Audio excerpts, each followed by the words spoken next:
નમસ્કાર મિત્રો, આજે વાત કરવી છે જે સાંપ્રત સમયનો અને વર્તમાન સમયનો એક ખૂબ જ ચર્ચાનો વિષય અને આપણા માટે, આપણા દેશ માટે, આપણા પરિવાર માટે એક સુરક્ષાની સોબત સમાન એ છે સાયબર ક્રાઇમ. સાયબર ક્રાઇમ એટલે શું?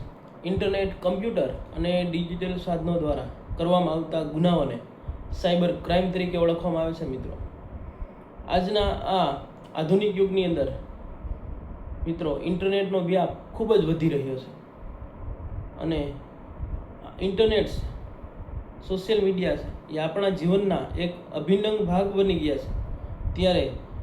જ્યારે અભિન્ન અંગ બની ગયા છે ત્યારે પણ આ સાયબર ક્રાઇમના ગુનાઓ છે ખૂબ જ ઝડપથી વધી રહ્યા છે.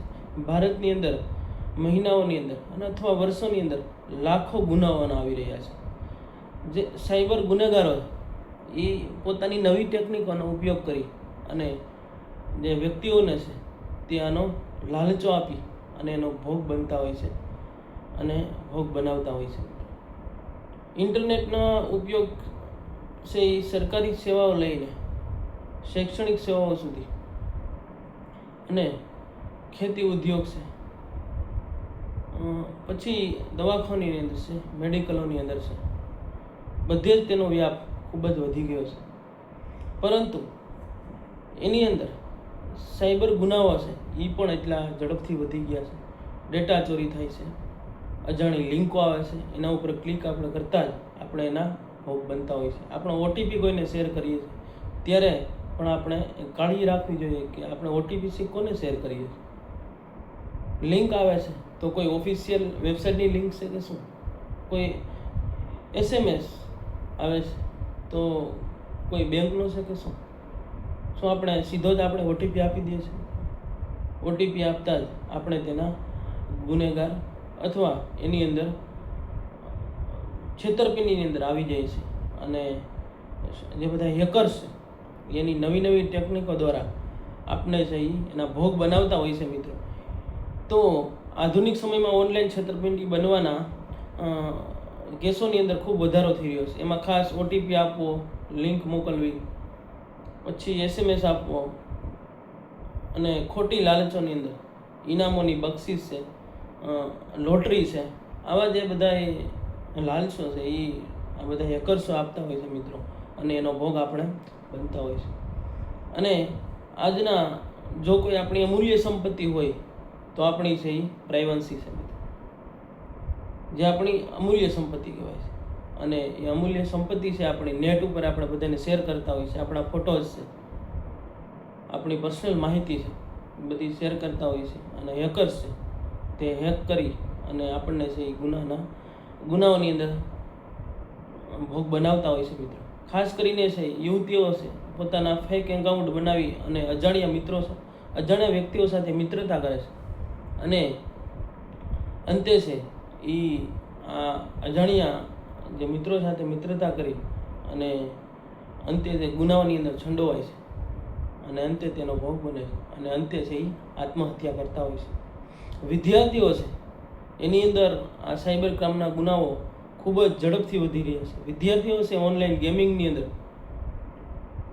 ખાસ કરીને ફ્રી ફાયર છે, પબજી છે, આ ગેમોની અંદર છે એ અમુક લિંક છે, અમુક ઓટીપી છે એ શેર કરતા હોય છે અને એની અંદર છે એ ફ્રોડ થવાના ચાન્સીસ ખૂબ જ વધારે હોય છે.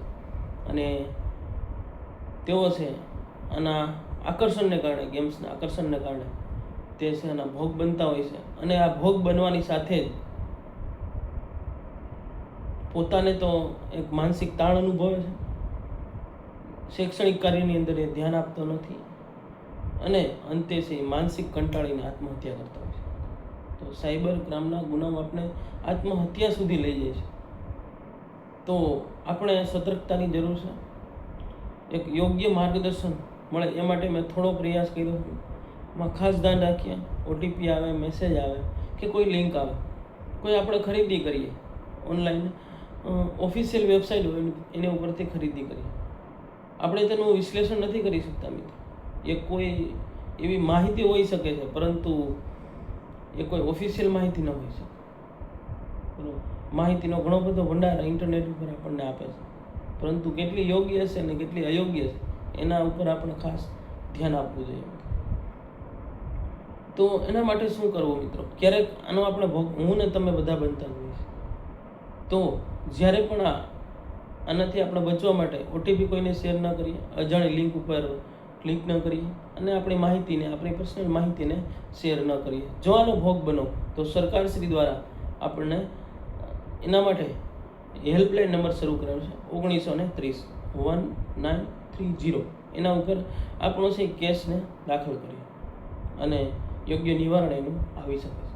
જો મિત્રોનું યોગ્ય નિવારણ કરવું છે તો માતા પિતાઓ, વાલીઓ છે, શાળાઓની અંદર એના વિદ્યાર્થીઓને છે ને માર્ગદર્શન આપવું જરૂર બનશે. અને આપણો સહિયારો પ્રયાસ એ આપણા દેશ માટે અને આપણા સમાજ માટે, આપણા પરિવાર માટે જે ખતરારૂપ સાબિત થઈ શકે છે એનું નિવારણ આપણે કરી શકશું.